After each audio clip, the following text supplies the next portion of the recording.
काळाच्याही पुढे होती ही फिल्म। नवरात्रीच्या तिसऱ्या दिवशी आपण पूजा करतो ती देवी चंद्रघंटेची।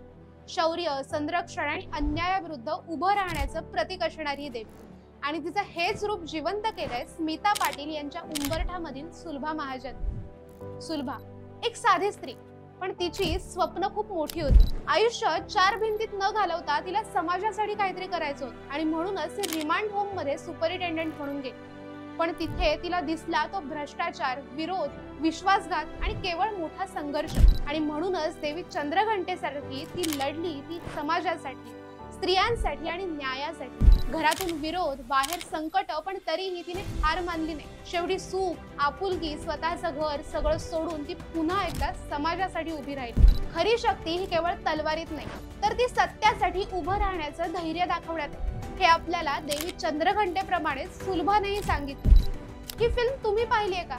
आणि पाहिली असेल तर ही फिल्म पाहताना तुम्हाला काय वाटतं आम्हाला कमेंट्स मध्ये नक्की सांगा। आणि ही रील आवडली असेल तर लाईक करा, शेअर करा, आणि आपल्या चंद्रकोर फिल्मच्या इन्स्टा पेजला फॉलो करायला विसरू नका, आणि आपल्या YouTube चॅनलला सुद्धा सबस्क्राईब करा।